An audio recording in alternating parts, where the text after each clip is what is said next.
Ellen Kershaw stands with her husband Clayton as all of his baseball dreams are coming true. Now Clayton is pitching in to make one of Ellen's dreams a reality.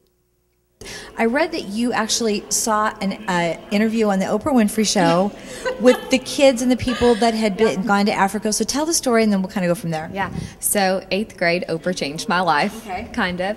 I just was watching her, and I saw the kids on TV, and I saw their faces, and it just seemed surreal. I feel like we just live in this bubble sometimes in America, especially at that age where we just kind of feel like the world revolves around ourselves. And so for me to see just a picture of that and just a glimpse of something that just seemed so foreign was amazing. And so right then and there, I knew that that was what I was meant to do. I felt so ingrained in my blood that that's what I needed to do someday. And it took a long time to get me there. I felt like I'd never been out of the country, never been anywhere by myself. And so for me to get that first passport stamp was really exciting, but it took 6 years for me just to kind of grow into the thought that this is what I needed to do. And I realized how important those 6 years were, because I really do feel like I grew and matured during those years.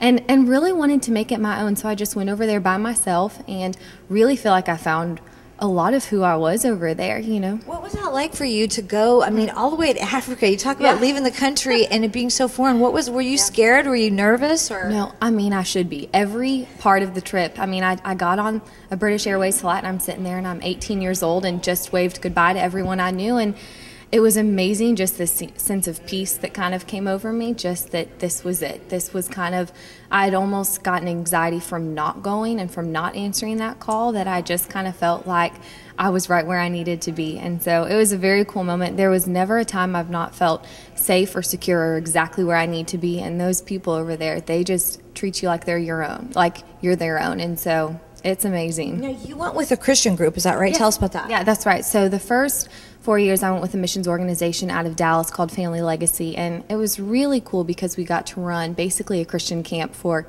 kids with AIDS and HIV, and it's really amazing just to give them hope. It's something that they've never felt before. They've never felt empowered or felt like it just is this cycle that they kind of get put in. And so for us just to take them out of the cycle, even if it's just for a week, and just say, you can do better, you can be better, you've got potential, you've got, you know, all these characteristics that can make you such a valuable person in society. It just was like their eyes were open to something brand new. And so it was amazing to see, even over the course of 5 days, how their life and their view on life completely changed. And so now, how did you communicate with them? Did people speak English over there? Or? Okay, so English is their official language. However, at a young age, they're all just taught their tribal language called Nyanja. Wow. And so I had a translator while I was over there, which is hard because you kind of learn that your actions speak louder than words. And that was really a cool lesson for me to learn, is just that if I want to say I love you, yes, you can say Nikukonda, but it's easier if you just give them a hug. And it's easier for you just to show that, because that's something that they've never seen. They've never seen words be put into actions like that. So it was really cool.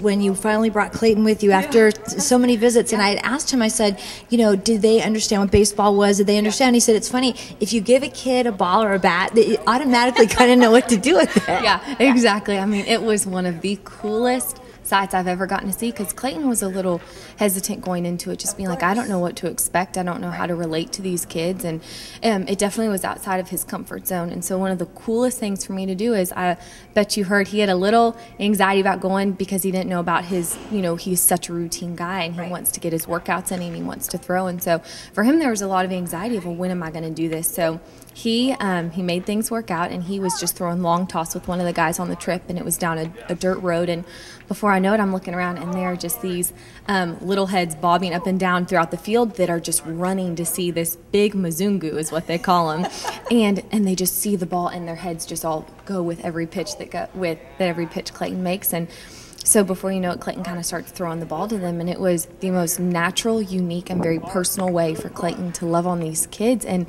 you just kind of saw this confidence kind of swell up in him, because he was like, okay, I found my niche. Like, I can love on these kids, and it might not be in the same way that I do, but it still gets the point across, because he spent hours with these kids. And I think just spending that significant amount of time with them really shows them that they are important and that they can do a lot. And Clayton was just their cheerleader as they threw every pitch, you know, and they would land it in the glove. And it was really cool. It was a fun thing to see. And another thing that you're working on, of course, is Kershaw's Challenge. Yeah, and talk about that because we want people to know about that. So when we got back, it was really cool because everyone was really interested in wanting to hear about our trip and everything. And so we just decided it is awesome to raise awareness and it's awesome to get the word out about it. But what's even cooler is to put something into action where people can jump on board and people can be a part of something. And so it was Clayton's idea. He was like, I really want to do something that with every strikeout I make, I want to be able to give. And that way, when people are watching me pitch, they're able to see that there is something in life that is so much greater than baseball happening. And so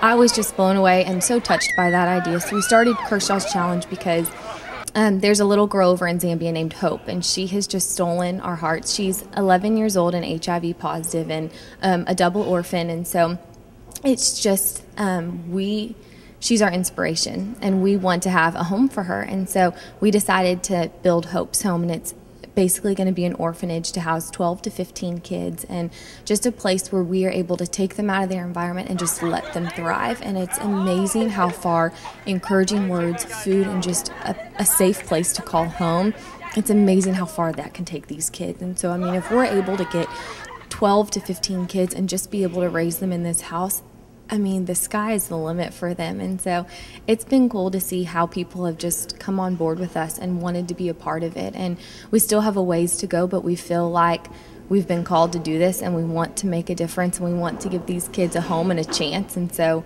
we're really excited to see the end result of it.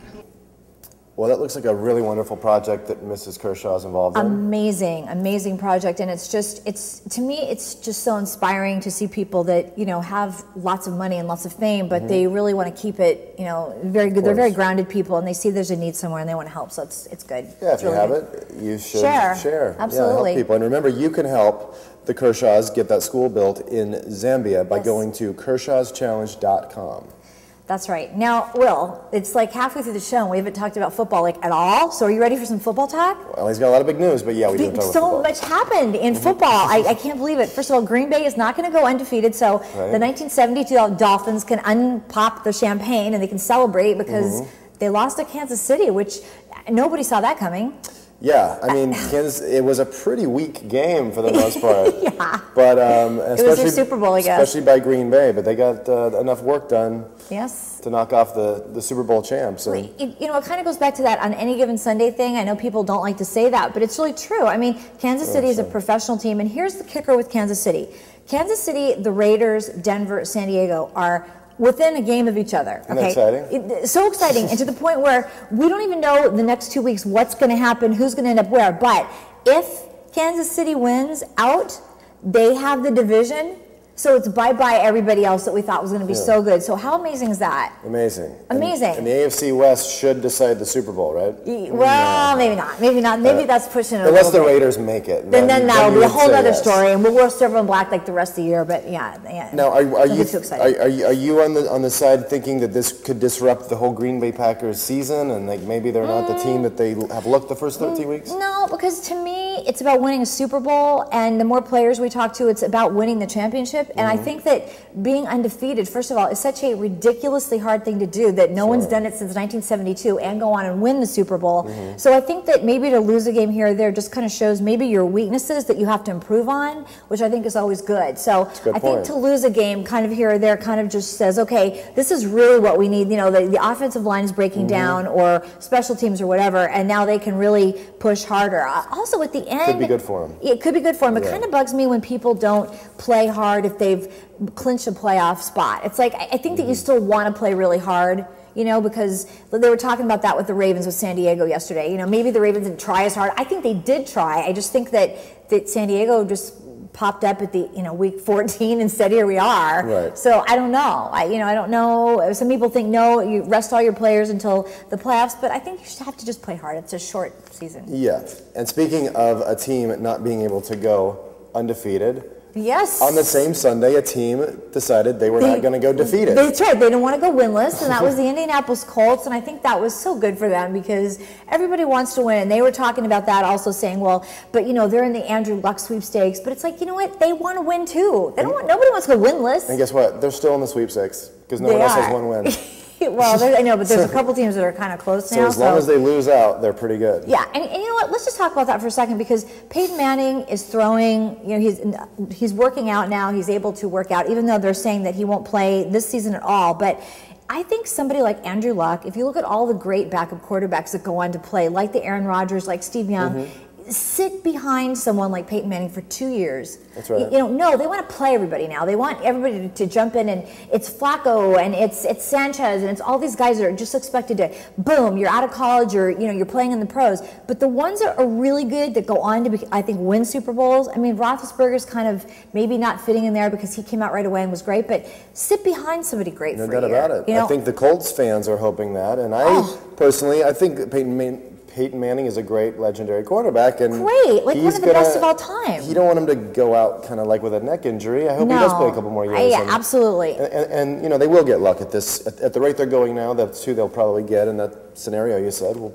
hopefully happen. Right, they're saying that Peyton Manning is going to switch teams. I don't think. Why would he do that? Like he's great to start there. Yeah. Let Andrew Luck learn, and I just think it's a great situation for both of them. So we'll see if I'm right next year, right? And they'll just wipe this season clean. Yeah. No, one more thing. Let's just forget it. This was like a bad dream, like in Dallas. Remember a long time ago when it was a dream? Forget it. It was a long time ago. I do remember. Remember? Okay, yeah. One more thing we have to talk about briefly is the NFC West and the NFC East are both difficult, very close divisions. Of course, now with the Giants, the Cowboys, and the Eagles all being close, the Redskins are kind of done. But the Redskins just beat the Giants. Yeah, the Cardinals are kind of inching into some sort of, but not really. They're not. It's not kind of. Now they're saying, Cowboys, Giants, Eagles. The thing I've been most disappointed about all of these teams, honestly, is that they've been 1 week great, 1 week horrible, horrific. How do you sort of say one is better than the other? Because somebody's throwing where you are? I don't understand it. I can't, because I think that's the competitive balance that's happened in the NFL, which is really good. Something the NBA kind of, would like to see more of instead of these few teams that are good. But the NFL's great because you don't know who's going to win week to week.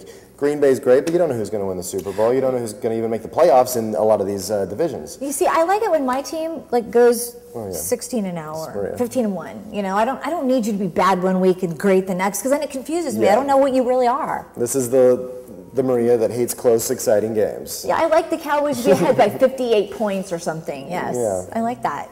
You like that? Not the competitive balance that we talking about Oklahoma. Yeah. He likes them to be ahead by lots and lots of points. I like a 3 overtime game. I wish the NFL would get rid of that rule, by the way, where it's sudden death in an overtime. Hey, it's just play out the whole. It's a nasty game, Will. Okay, sudden death. That's the way it goes. That's the way it goes. All right, that will do it for today's show. But we are going to leave you with an event that we went to at Dodger Stadium. It's a holiday party for some very needy kids that needed to be. They needed some spark, they needed some love, and that's exactly what the Dodgers gave them. They were there, they got to see Santa that day. It was a fun day. Adds a little brightness to their... It does. So happy holiday, and we will have more sports for you, and we'll see you in the new year. I'm Maria Sorrell for Will Lepardis. We'll see you next time. You better watch out, you better not cry, you better not go, I'm telling you why. Santa Claus is coming to town. Beat school, right? Yeah, but academics #1, right? Santa Claus is coming.